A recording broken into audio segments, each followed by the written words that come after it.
right, everybody, welcome back to another edition of the Fantasy Variation. We got a Week 14 preview for you, our 13th episode here. I'm joined, as always, by Colin. Colin, how you doing on this fine Thursday night here?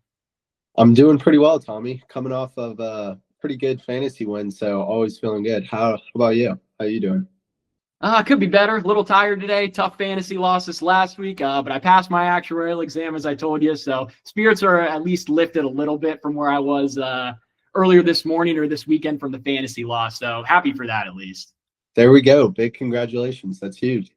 Thank you, man. Thank you. And yeah, you brought up the fantasy matchup. You had the big win in our fantasy variation matchup. You want to go ahead and just take it away and get into that? Yeah, honestly, a pretty good week from both of us. I ended up getting the win over you about 141 to 132. Really just an overall solid week from all my guys. Nobody really went off, but nobody really did poorly.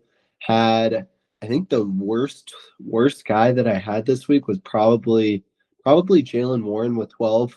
Tyler Warren had 11, but that's at the tight end position, I'm fine with it.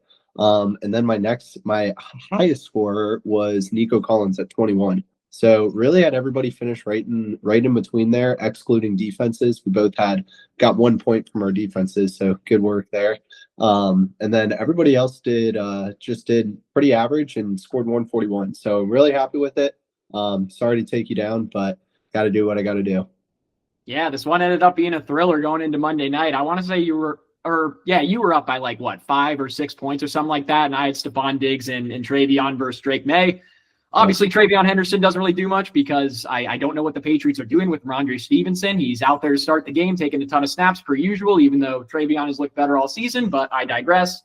Stephon Diggs seems to only have his good games against the Bills, unfortunately. So this week he did not play the Bills, so he didn't have a good game. Like I've been saying all year, broken record. I'm happy with my team. I like the team I drafted. We just get unlucky and keep losing these close games and high-scoring ones.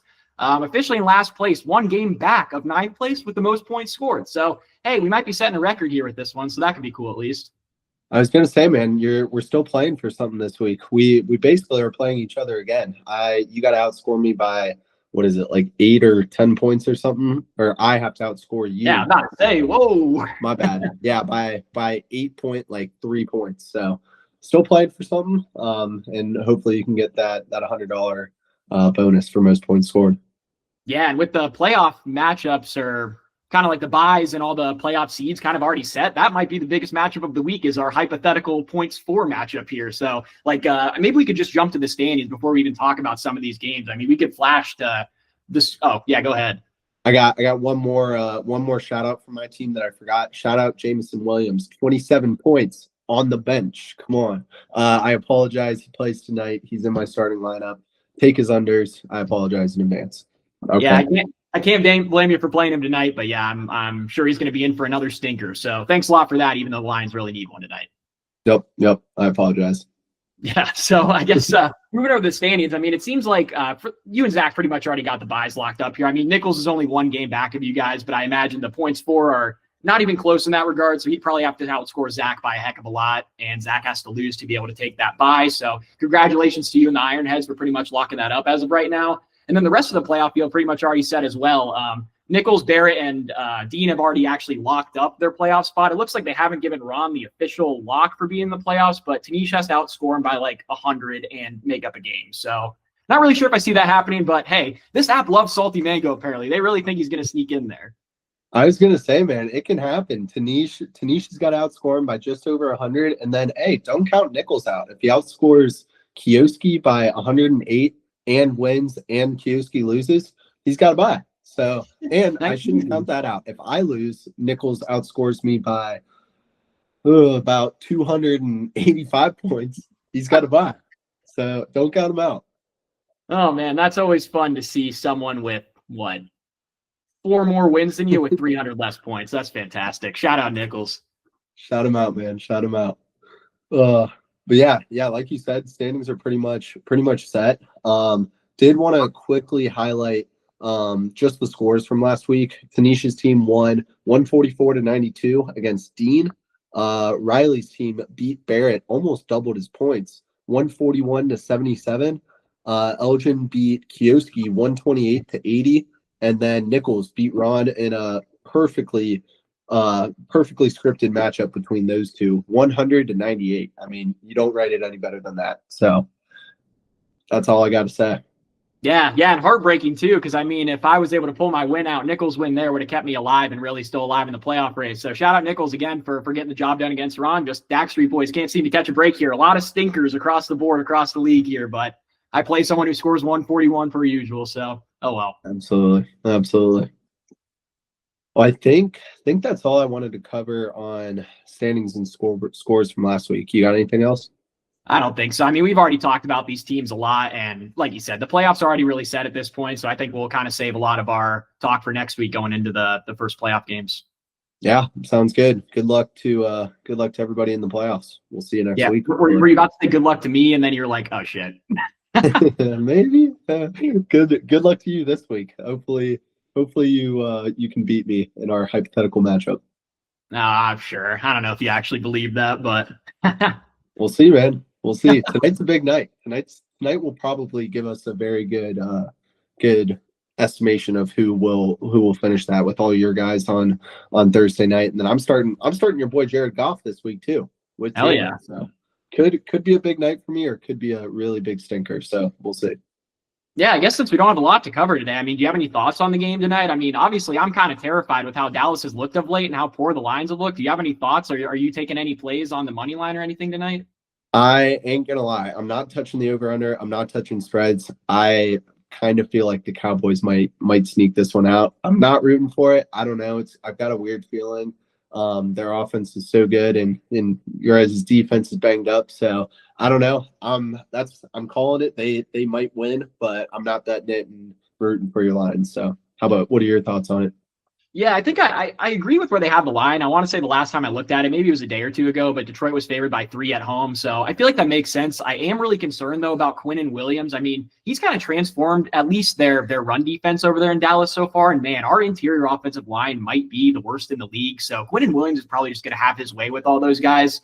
We'll see if our offensive line can keep the pressure off Goff. But the way they've been playing recently, don't have a lot of confidence in it. So we'll see if the defense can kind of hold up the Cowboys offense. This will be the first week I'm actually kind of rooting against the Cowboys offense since I've had them on my fantasy team all year. But, hey, I'm sure this is going to be the day where CeeDee Lamb goes for 40. So I can see it, man. I can see it. I will say I did take CeeDee Lamb for the FanDuel touchdown boost. So threw my $5 on him. So hopefully he scores either the first or last touchdown. Yeah. Hammer Pickens, hammer CeeDee to score. It's a lock. Absolutely. All right. Well, yeah, I don't think we're going to do love hates this week once again. I think we're just going to hop right into trivia and then some best bets. So I brought the trivia question for you today. You ready to roll? Anything else you had to say before we hop in? No, I think I'm ready. Hopefully I can get this trivia question. All right. So let me go ahead and pull this up here. So there have been 13 different players in NFL history to have at least 1,700 receiving yards in a season. 9 of those have been since Marvin Harrison Sr. did it back in 2002. Can you name the 9 players that have done it since then? And hint, they've all also been after 2012. So there's a pretty big gap between 1,700 seasons there. Okay. All right. First one that comes to mind is Cooper Kupp with his insane year. Yep. Number 2 with just under 2,000 yards. He had 1947. Okay. And nobody's hit 2,000, right? JSN would be the first to do it if he could do it this year, but probably not going to happen. Okay. Yep. How about Jamar? Jamar had a crazy year. Yep. Last one on the list. He snuck on there with the season last year, just over 1,700. Let's go. Can we get Mr. Julio Jones on there? Yep. Julio is number 3 on the list. He had 1871. All right. Let's go Jettas. Yep. Justin Jefferson, number 5 with 1809. All right. Antonio Brown. Yep. AB, number 4. Where's he at? 1834. Okay. You've got number 6, 7, and 8 left. And I'm trying to hit 1,700 or 1,600. 1,700. 1,700 yards. I guess not that it really matters. You just have those numbers on lock. I know a bunch of guys that are at 1,650, but not 17. How about Tyreek? Yeah, and he's actually the only person that's done this twice in NFL history. He's Okay. number 6 on the list with his highest season at 1799. Wow. All right. All right. Let's think here. I wanted to say like Larry Fitzgerald, but I don't think he's getting there. Yeah, he's not on there. Yeah. Man, I'm surprised he's so far down the list. I don't see him in the top 50. That's kind of shocking. All right. Let's think here. Puka hasn't played enough, but he's gotten hurt. No, don't give me Puka. Actually, I'll say Puka just in Yeah, case. he's not on there, but not a bad pull. I mean, he's at like 60 something. I mean, he's not like way down there for only playing a few seasons. Yeah. Let's go. What about Keenan Allen? It's honestly not a terrible guess. I feel like he was more of a reception guy. Yeah. I don't know if he's ever been way up there in yards. All right, let's keep thinking here. I don't think that. When did Megatron retire? I just realized you never got number 1, so you still have 3 left. Calvin Johnson is number 1 with 19. He's there? Yeah, so sorry, you still have 2 left, number 7 and number 8. I didn't realize he wasn't checked off yet. All right, no worries. Hey, shout out Calvin though. Still got that record. Yeah, there we go. I'm looking at like I've got my fantasy matchup, so I see all the games this week. I'm looking at the teams, trying to think of who it could be. Like Adam Thielen, he was a reception guy. Like he's not getting up there in yards. I mean, you're looking at the matchups this week. I mean, there a matchup maybe that sticks out to you this week that has a good receiver on the team? Let me look.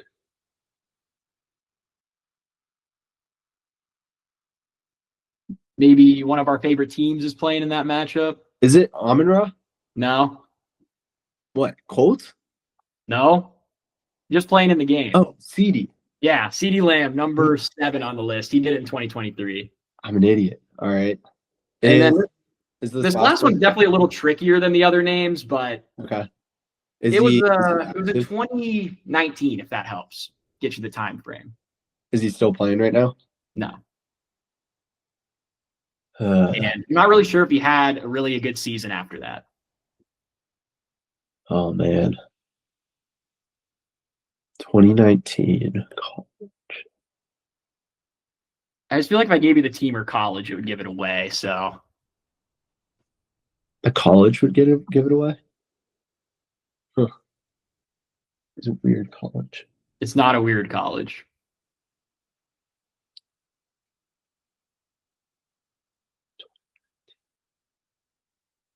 Like, is it a Buckeye? It is. Who is it? Like Terry definitely didn't do it. Curtis Samuel didn't do it. I think a little older than those guys. Yeah. Oh, this is bad.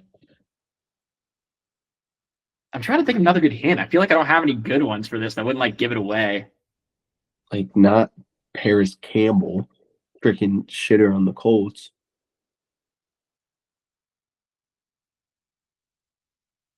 I'm totally blanking. You might have to tell me this one. This guy might have shared a name with someone that went to our high school, first and last name. Michael Thomas. God. There you go. Michael Thomas on the list. Oh, I'm an idiot. That's tough. That one was definitely a lot trickier than the other ones. I mean, he had that season where he set the reception record and then just failed out. I was gonna say, didn't he set the reception? Dang, I should have got that. That's all good. Hey, rest of the list, light work. I was surprised, I guess, on CD. I thought he would have been one of the first names you ripped off. Yeah. Good work there otherwise. Yeah, literally just talked about CD and was not running through my mind. And then I was like, Cowboys Lions. Amon-Ra. Amon-Ra, Pickens. Who would have done that? Michael Beasley? Yeah. I don't know. But no, great question. That was a fun one. Who was? Yeah. And then, hey, if you're curious who the guys that did it, other than that, we had Jerry Rice, obviously, who did it in 1995. Isaac Bruce did it in 95 as well. And then shout out to Charlie Hennigan back in 1961, putting up 1746 yards. That is ridiculous back then. Wow. Shout out Charlie. That's actually insane. Yeah. Yeah, that's why I did since like 2010s or whatever. I didn't think you were pulling Charlie Hennigan out of your ass there.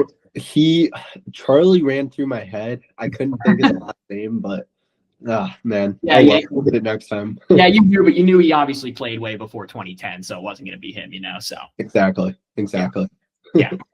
All right. Well, good stuff there. Let's go ahead and move it over to our best bets then. And I guess we can go ahead and start by recapping last week. Not really a particularly good week for either of us this week. I had 3 picks last week and went 1 and 2, down 1.1 units this week. The Browns +7 and the under 44.5 parlay against San Francisco. Yikes. I mean, San Francisco just kind of had their way with the Browns in this one. I thought the Browns would be able to keep it a lot closer, but obviously their offense did not play too well against San Francisco, so they weren't able to keep it close. And then the Gibbs 4+ receptions and Amon-Ra 6+. I mean, the Amon-Ra one would have gotten voided anyways, but Gibbs only ended up, I think, with 3 receptions, unfortunately. So this one still didn't even end up hitting. So that one was also a miss, but Giants-Patriots over, not really even a sweat in this one. I mean, I said I thought the Giants were going to keep it close and it was going to hit the over, but that was not even the case at all. But Patriots able to run it up early, and then the over was no problem. I mean, I went to bed at half, and I was like, all we need is 10 points. I don't need to watch the end of this. Yeah, I was going to say, great call there. Man, the Browns +7.5 in the under one. I was loving that. I took both of those straight, and oh my God, I guess that teaches us a lesson. Don't bet on the Browns anymore.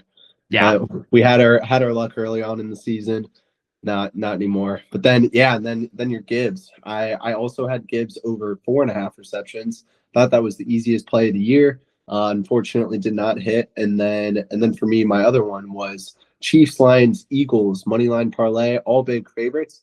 Guess what? They all lost. So reverse sweep on that. I ain't even mad. If we're gonna make bets like that, I'd rather all 3 of them miss. So we missed both of them this week, but we're still up for a little over 4 units on the year. So can't be too mad.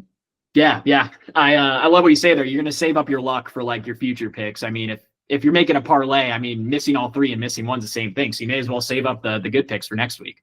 Exactly. We're thinking alike. There we go. All right. Yeah. And I forgot to mention, I'm only up 0.13 units this year. So getting back close to the even line, but hey, we'll turn it back around this week here. Seeing green. All right. Well, I guess I see you have 3 picks and so do I. You wanna start us off, I guess, with that first one? I think that's a pretty exciting one there. It is an exciting one. I will take it, I guess. We're going with the Colts -1.5 in Jacksonville. Have not won there in the past 10 years. And honestly, I'm a little biased on this one.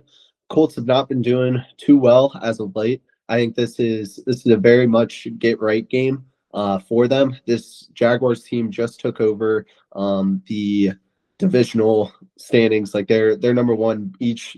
Both the Jaguars and the Colts have the same record, but Jags are ahead in whatever the tiebreaker is right now. So absolutely massive game. I am still not sold on this Jags team. They are not good. They've got a great head coach that's been getting it done for them, but this team is just straight up not better than the Colts. And the Colts know that they need to get a win here.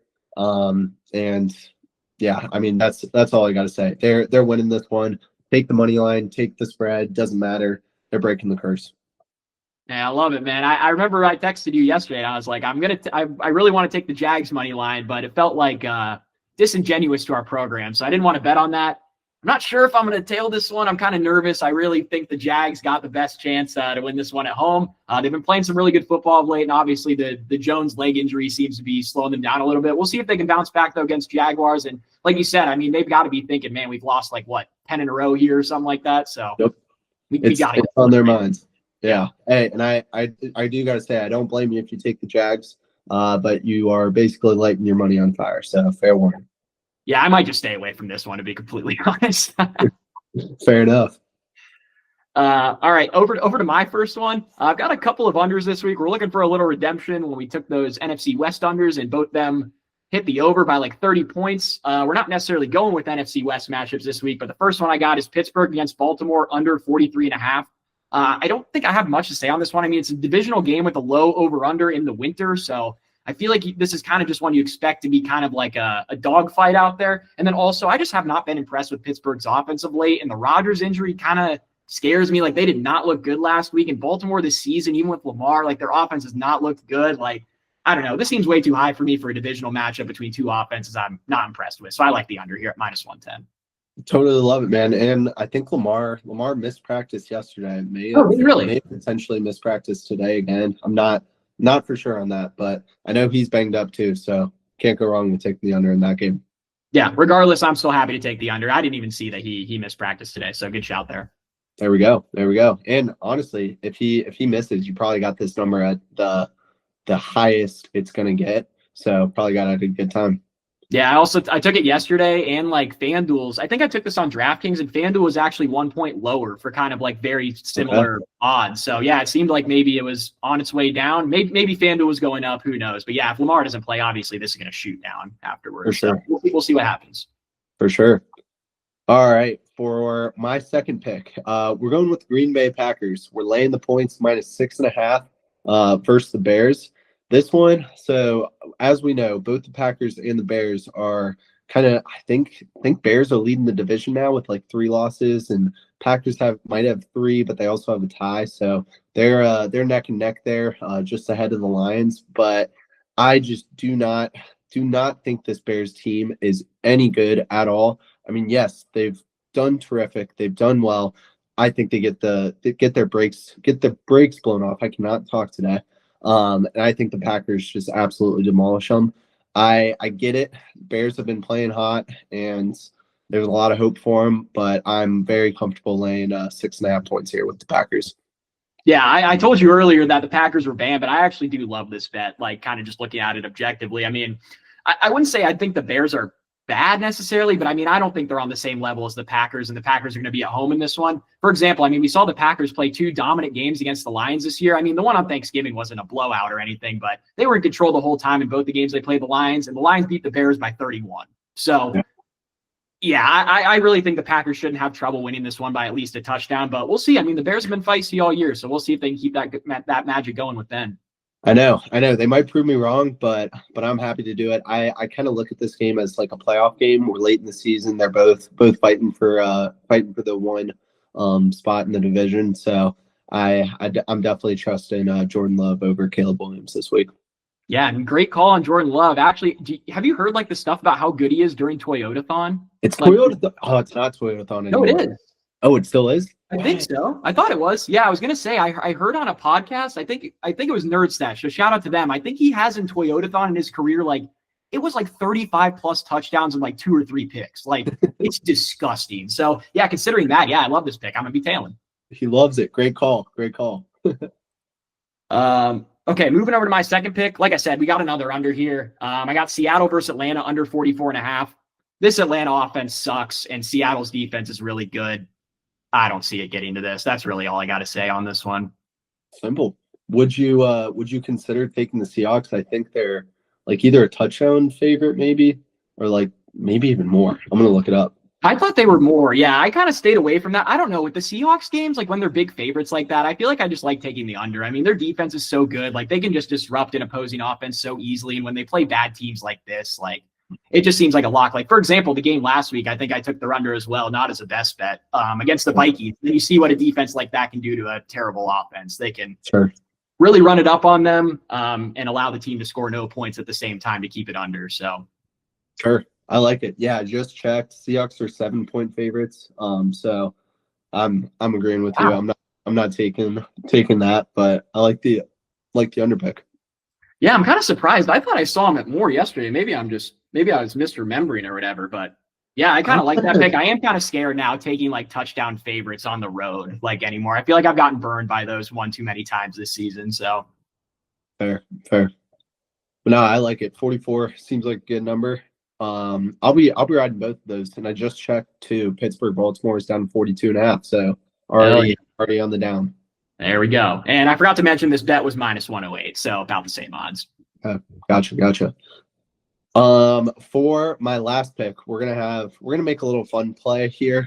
First flyer that I think I've ever done on the podcast, but we're going with this Thursday night game. We got Lions versus Cowboys. It's expected to be like 54.5 to over under. Everybody's expecting like 60 points at the minimum. All the touchdown, there's like 7 dudes that are like plus 120 or under to score a touchdown. So in theory, it's probably going to end like 14-10 just with the way it goes. But long story short, we're going Jahmyr Gibbs, George Pickens, Javonte Williams, all to score a touchdown. And then we're going with Mr. Goff, 225, and Pickens, 60 receiving yards. All parlayed together. We're going half a unit, but it's plus 975. So we're rocking with that little Thursday night fun. And hopefully we can hit a big one on the podcast. Yeah, screw it. I'll be taking this one as well. I'm sure I got a parlay boost sitting somewhere in FanDuel or DraftKings, so I'll be happy to toss half a unit on this one as well. Overall, I actually do really like this play. I mean, like you said, it's tough because like so many people have such good odds to score a touchdown in this game. I mean, the over/under is what, like 54.5 or something. So, yeah. But I mean, Gibbs scoring a touchdown is usually a pretty good bet, as well as Javonte Williams. I mean, if either of them can get the ball to the 1 or 2 yard line, I mean, they got a great shot. I mean, hey, if the Lions can get the ball to our own 25, Jahmyr Gibbs has got a good shot at scoring from there. So love those two. And then George Pickens, I mean, him and CD have just been pretty solid. I mean, CD's been kind of underwhelming, but as of late, I feel like they've both been very solid for Dak. I mean, I'm hating on CD Lamb, but it's just because he's not playing like a top 5 guy or whatever. He's still fine. I'm still just pissed about my fucking fantasy team. And then Goff 225, really like we talked about earlier, how the Cowboys run defense has kind of been solved with some of these acquisitions, but their pass defense maybe isn't quite as great. Like I said, I expect the Lions to have a little bit of difficulty in this one. I wouldn't be surprised if they have to play from behind a little bit and Goff has to kind of sling it. And then George Pickens 60 plus. I mean, how many times has he freaking not hit this year? Dude's been a freaking stud. So I was going to say Goff and Pickens have both hit these numbers 6 out of the last 6 games. So yeah, liking them to hopefully keep that in play. And then I will say I was going to have CD in this as well. Took him out simply just because I already took him straight to score a touchdown. So, and I figured I was like, all right, let's keep it a 3 touchdown score. It's not 4. Yeah. Hey, you're just respecting me by not putting CD in there. Yep. I'm not happy right now with the performance I'm seeing. All right. Well, I got kind of a fun one as well for my last one. I mean, the odds aren't plus 975, but I do have kind of a weird bet here. We've got the Rams minus 2.5, the Buccaneers minus 2.5, and the Bengals plus 14.5 parlayed together for plus 114. The Rams are playing the Cardinals, I believe, and they're favored by like 8.5. I expect them to have no problem in this one, especially after the crappy game they just played against the Panthers. I expect them to be ready to roll. The Buccaneers are playing the Saints, and I believe this one is in Tampa Bay, if I'm not mistaken. So, yeah, I love taking the Buccaneers to win by a field goal at home. And then Bengals against the Bills with Joe Burrow back. I know they beat the Ravens. I really haven't been impressed with the Ravens all year, so I don't know how much to really take away from that. But I feel like the Bengals always have kind of had their way with the Bills, like kind of late. I mean, we'll see with how bad Cincinnati's defense is, but I mean, hey, the Bills' defense isn't really any better, especially on the ground. So I don't know. I think there's something about Joe Burrow playing against the Bills that just kind of gives them a little bit of an edge. I want to say they're 5.5 point underdogs, so I moved this one way up just in case the Bengals have a complete shitter on the defensive side. But if that doesn't happen, I think they'll have no problem covering this. Obviously, I mean, it's plus 14.5, but I'm talking about like the 5.5. I feel like they could even cover that pretty easily. Yeah, dude, I was going to say, I love the Bengals here, especially obviously at 14.5, but even at 5.5, I like Burrow to keep this one close. I can totally see this one being a high scoring game. And maybe like the Bills walk it off on a field goal or a last second touchdown or something like that. So love that. Buccaneers though, you're betting against Tyler Shuck? Yeah, I'm going to have to this week. I got to ride with my boy Baker. I know it's crazy. All right. I trust it. I'll be riding with you. I love it. Hell yeah. Very nice. Well, I think that wraps up our best bets. I did have one more question for you. I wanted to get your opinion on this. I'm in another fantasy league. I need to win this week to make the playoffs, and I got no wide receivers. Got guys on buys, guys hurt. Should I pick up Isaac Tesla right now and start him, or should I play A.D. Mitchell against the Dolphins? Oh, dude, I love both of them this week. I know. No. I love both of them. I'm like, Tesla would be a crazy play to do right now, but I'm like, I could see it. Dude, I love Tesla tonight. I mean, I'm playing him for the Dak Street boys, and I know I'm out of the playoffs, but like I'm still playing for $100 here, and I'm actually starting him or whatever tonight. Like I'm in the same boat. Like I had like 3 or 4 guys that usually start on a bye in week 14, and I'm playing him. I couldn't afford Adonai Mitchell this week, so it wasn't really a concern of like who I was going to start. I think he went for like 35 or 40 fab on waivers, and Tesla was basically free. So I don't know, man. It might be a little biased, but I like Tesla. I feel like he's looked really good. Like Jameson Williams is just not like a possession guy. Like, I wouldn't be surprised if Isaac Tesla is the one like picking up all those Amon-Ra targets, especially with Laporta not playing, and as well as our backup tight end Brock Wright being out as well. Like, we don't have a lot of options over the middle. Like, I think Tesla might be in for a big day. Man, okay, all right. That's what I think that's what I wanted to hear. And I believe we'll see if I haven't looked. I want to say Khalif Raymond is also out. He's been doubtful all week, but I have not been on my phone like all day, so I have no idea if he's playing or not. Okay. Interesting. So I'm trying to pull it up right now. My app kind of restarted on itself. But hey, if Khalif Raymond is also out, I mean, dude, we have nobody to throw to. Yeah, that's very out. helpful with Raymond and Brock Wright too. I mean, I know he's not Brock Wright's not going to do a ton, but definitely should steal some of the targets. But glad to know he's out. So we got about an hour and 30 minutes till this game starts. So I'm gonna be tinkering that until then. Yeah, we can keep an eye on. I don't think Amon-Ra is going to play. I mean, they're still leaving it open for him to play, and even if he does, I expect it to be fairly limited. So maybe that's a thing to keep an eye on. But I honestly wouldn't even be scared if he's playing. I don't expect him to be taking on like that normal workload. Like, I wouldn't be surprised if he's doing a lot of decoy stuff out there. So. Okay, so I totally thought Amon-Ra was already out. I literally just right now got an update saying he is good to go. And are you serious? Literally my notification says now. Just got it as we were talking about that. Okay, so well, with that being said, I think I'm going to stick with Mitchell. Mitchell's probably the right play. I'm still going to roll out to Slaw just for the hell of it for the Dax Sweep quiz. But yeah, I still like him tonight. I wouldn't be surprised if Amon-Ra's like more of a decoy. I still expect him to be decently involved. He's one of the toughest guys in the NFL, though, so it's hard to say. He might just be like, F it, let me get out there and do what I can. But yeah, I wouldn't be surprised if we try to spread out the ball more. And like Jameson Williams is not the guy you're forcing 10, 15 targets to in a game. He has too many drop issues to be doing that. So I think Tesla would be the guy if St. Brown was out, but we'll see how involved he really is tonight. Gotcha. Well, great insight. I'll definitely let you know what I end up doing. But yeah, appreciate the insight. Well, that's all I got for this week. You got anything else? Go Isaac Tesla. Let's have a day, young man. Yeah.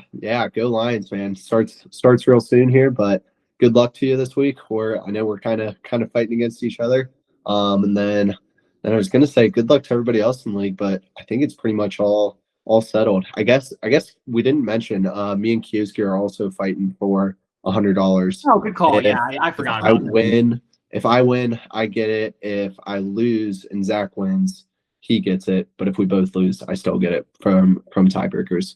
Whoa! What if he outscores you by 200 this week? Damn it, you're right. He's probably going to do that. Can't be too careful. Might have a league record on our hands for highest score for his team and lowest score for your team. Well, he would also need to lose. So he would need to lose and outscore me by 200. So I think I like my chances there. Oh, yeah, that's a great point. I guess if he wins and you lose, none of that even matters. So I'll take the risk of jinxing that and say that's fair. Yeah, the points are okay.